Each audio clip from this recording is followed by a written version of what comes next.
Campaign की घोषणा हमारे साथ ही करेंगे।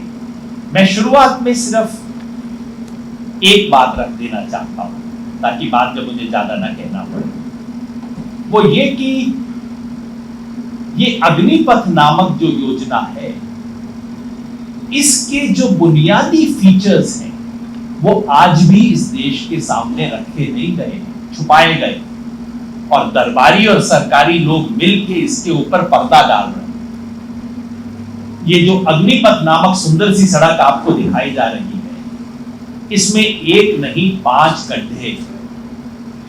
पहला ये कि आज तक इस देश में आर्मी में जवानों की जो रेगुलर और परमानेंट रिक्रूटमेंट हुआ करती थी, पक्की नौकरी हुआ करती थी, वो बंद हो गई।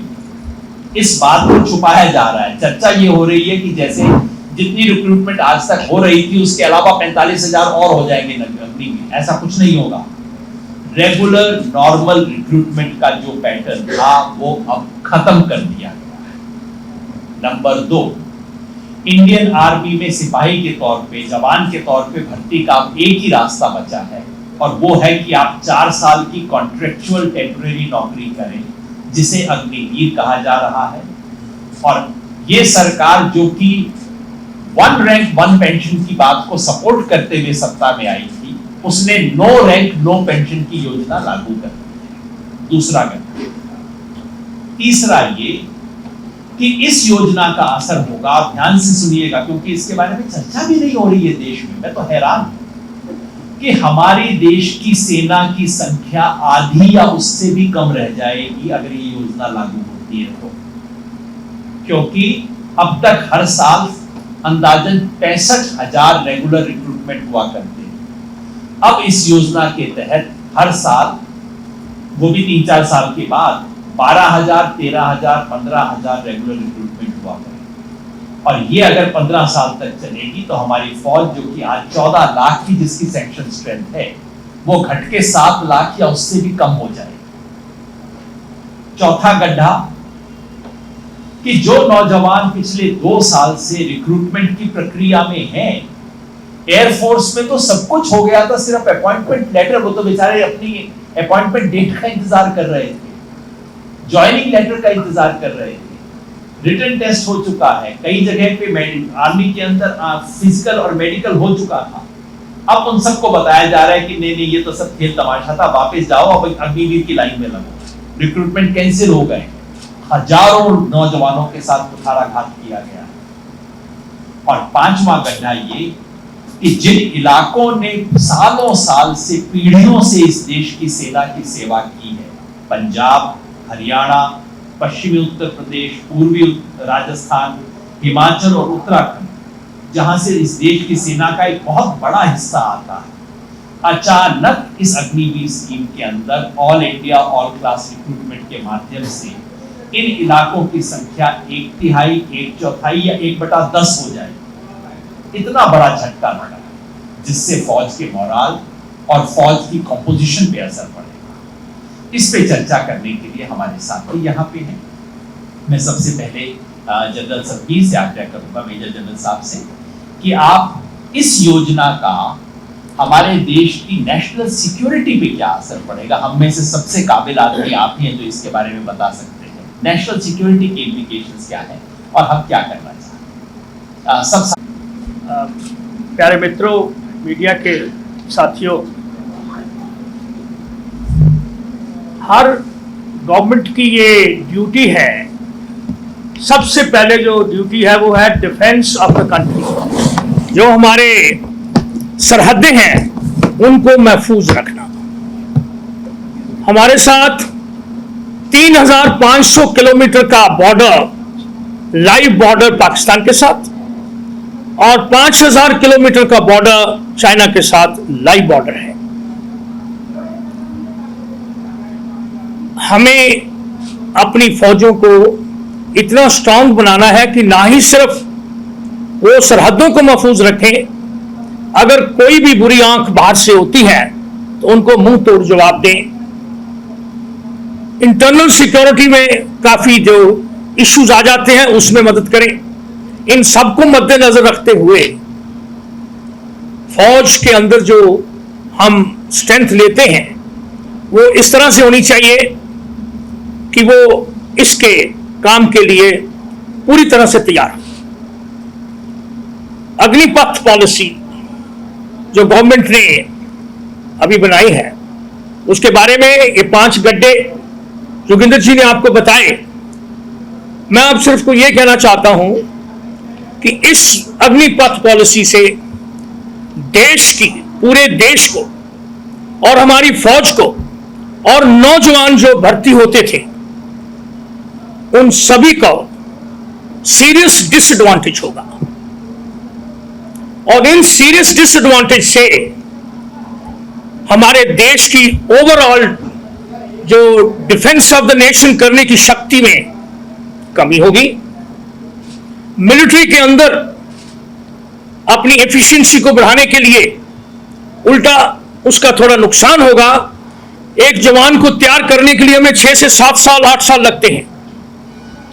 अग्निपथ 6 महीने की ट्रेनिंग और फिर 9 महीने की छुट्टी, और फिर बीच में अगर कोई दिक्कतें उसकी पर्सनल आ जाती हैं, मेडिकल या और कोई पर्सनल, उनको देखते हो तो वो 2 या 2.5 साल सिर्फ अवेलेबल है।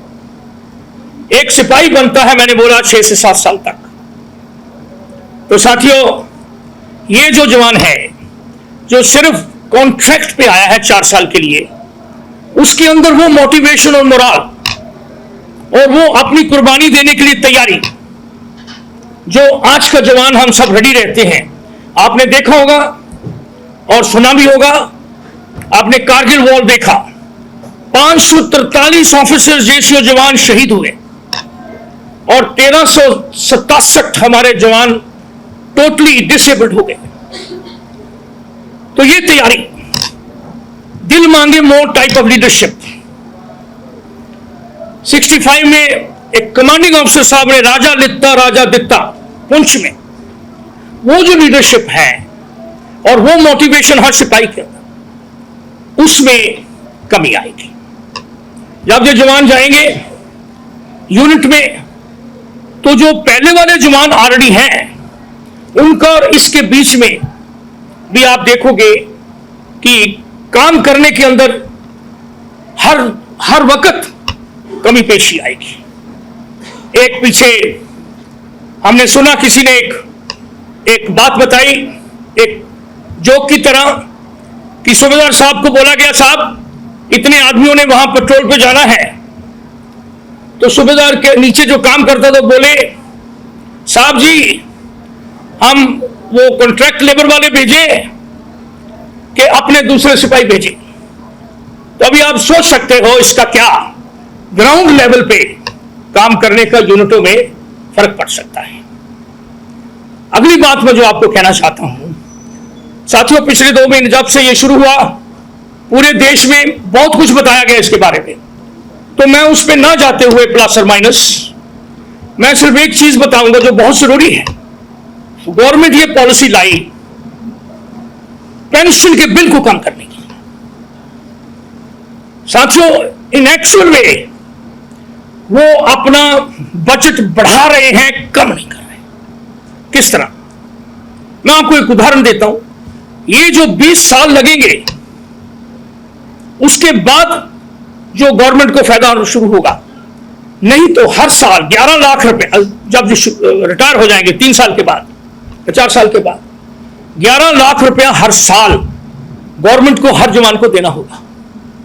और जो रेगुलर ऑलरेडी एक्सपेंसेस है पेंशन के, वो कम नहीं होंगे, वो उसी तरह चलते जाएंगे जो आज है 20 साल तक वो।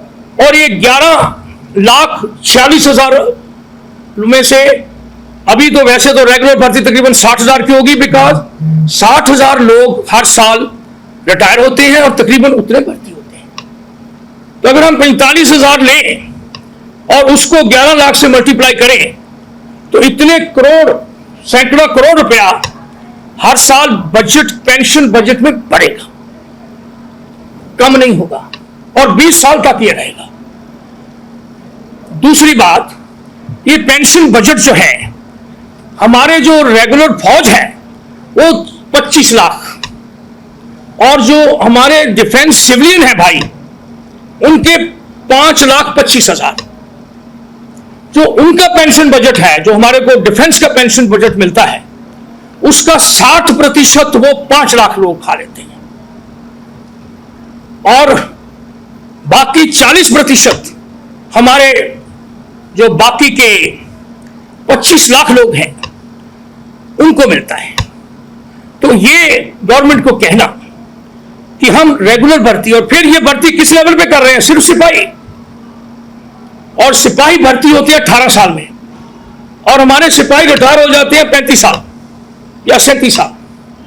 तो जो एवरेज एज भी कम करने की वो ऑलरेडी कम है। अगर हम 37 + 18 करें तो वो टोटल 55 और डिवाइड बाई 2 तो 27 साल, 27.5 साल। एवरेज एज 27.5 साल है, जो कि सरकार ने 36 साल बताया। जो 36 साल बताया उन्होंने, वो बताया सबको मिलाकर, जो एनसीओ, जेसीओ, ऑफिसर रिटायर होते हैं 54 + 18 72, उसका 2 में डिवाइड करके 36 बोला, जबकि हमारी भर्ती सिर्फ एक सिपाही की हो रही है। तो साथियों, ये रिकमेंडेशन थी कारगिल की लड़ाई के बाद, लेकिन उसमें कोई इतना ज्यादा अंतर नहीं आएगा इसके बाद। तो हम सब यही सोचते हैं। बाकी के डिसएडवांटेज, अगर ये जवान 4 साल के बाद बिल्कुल खाली है, 25% सिर्फ लिए जाएंगे, वो भी 25% तक, up to, may not be 25% फिर, और 75% बाहर आ जाएंगे। ना तो उनका रैंक है, ना वो एक्स सर्विसमैन है, ना उनको कोई मेडिकल फैसिलिटीज है। अगर ये 4 साल में उनको सीरियस चोट लग गई तो वो 11 लाख जो मिला है वो अपनी उस मेडिकल में लगा देंगे, या अपनी पढ़ाई लेने के लिए, क्योंकि 10वीं पास करके गए हैं वो। तो साथियों, ये जवान जो है, लाख में से 75,000 या 60 में से 45,000, ये लोग क्या करेंगे? ज्यादा टाइम ना लेते हुए मैं सिर्फ यही कहूंगा कि ये पॉलिसी देश के लिए, हमारी मिलिट्री के लिए और यूथ के लिए, तीनों के लिए ही हानिकारक है। धन्यवाद समस्त प्रेस का, और जो हमारे एक्स सर्विसमैन, हमारे अधिकारी आए हैं, जवानों के अधिकारी, और देश में बड़ी सेवाएं की है, उनका धन्यवाद। और संयुक्त मोर्चा की तरफ से सभी साथियों का, स्टूडेंट्स यहाँ पे हैं। देखो, जो किसान के यहाँ से ही जवान पैदा होता है। किसान 2 चीज पैदा करता है, अन्न पैदा करता है और जवान, दोनों देश को देता है। इसने योजना लागू कर दी, लेकिन गांव में कोई चर्चा नहीं करी, अधिकारियों से कोई चर्चा नहीं करी, देश के नौजवान से कोई चर्चा नहीं करी। और एक किस्म से जो भारत सरकार ने कहा कि हम 2 करोड़ रोजगार देंगे, उस फिगर को बढ़ाने के लिए 4 साल की योजनाएं ले आए कि हम 4 साल में रिटायर करते रहेंगे और हमारा फिगर बढ़ जाएगा कि इतने लोगों को हमने रोजगार दिया। इससे नुकसान होगा, जो 25% बच्चों को रखा जाएगा उनका आर्थिक शोषण भी होगा। जो 11 लाख रुपए कह रहे हैं कि 11 लाख रुपए उनको देंगे, रिश्वतखोरी बढ़ेगी, उसमें चापलूसी बढ़ेगी, कमजोरी आएगी, और जो एक मनोबल जिसके साथ में सैनिक बनता है, जाता है, वो डाउन आएगा। तो इस योजना को रद्द करके आप रेगुलर योजना लागू करें, उसी से ही देश का भला होगा, इसके नौजवान का भला होगा। हमने बार बार अपील कर रहे हैं हम संगठन के माध्यम से, उस अपील पे ध्यान दें। हमारा 7 तारीख से, 7 अगस्त से और 14 अगस्त तक पहले फेज में हम गांव-गांव में जाएंगे। जो रिटायर्स हमारे लोग हैं, वे फौज के रिटायर हैं या वो टीचर हैं, उन सबको हम ज्वाइनिंग करवा रहे, उनसे सबसे सेमिनार करवा रहे, मीटिंगें करवा रहे, और गांवों में इसके लिए बड़ी तैयारी चल रही है। तो हमारी सरकार से अपील है कि इसको सरकार वापसी ले ले। बड़ा नुकसान नौजवानों में, छात्रों में उसमें है इसका, और इसका खामियाजा सरकारों को भुगतना पड़ेगा आने वाले टाइम में। लोग गुस्से में हैं, और अगर ये योजना जानी है तो आप इस योजनाओं को सारे विभागों में लागू कर दो। इसको पार्लियामेंट में भी लागू करो, विधानसभा में भी लागू करो कि 5 साल से ज्यादा कोई चुनाव नहीं लड़ेगा, एक बार लड़ेगा। इसको जो जितने भी जुडिशरी है उसमें भी आप लागू कर दो, जो दूसरे विभाग हैं उसमें भी करो, आईपीएस और पीसीएस में भी लागू कर दो, इनमें सब में लागू कर दो। तो इस योजनाओं को ये जवान भी देश का मान जाएगा। मतलब आप देश के जवानों को सिर्फ लागू होगी और दूसरी जगह आप रेगुलर को चलाएंगे, तो ये मान्यता देश का नौजवान नहीं देगा, उसके लिए आंदोलन करेगा। हमने उनको कहा भी है कि आप अपना भर्ती हो जाओ, आप तो जाओ। आप जो कहते हैं ना कि 20 लाख बच्चों ने फार्म भर दिए, वो हमने भी कहा उनको जो 18 से 21 साल के हैं वो अपना भर्ती में जाओ, आंदोलन हम करेंगे। जब आपकी एज निकल जाएगी तो आंदोलन में आ जाना, अपना भर्ती कर लो। लेकिन भर्ती हो भी रहे हैं और इसका विरोध भी कर रहे हैं। तो देश की सरकारों को समझना चाहिए, जैसे 3 काले कानून वापसी लिए हैं, इसी तरह से इस योजना को भी वापसी ले ले और सरकारें बैठ के बातचीत कर ले।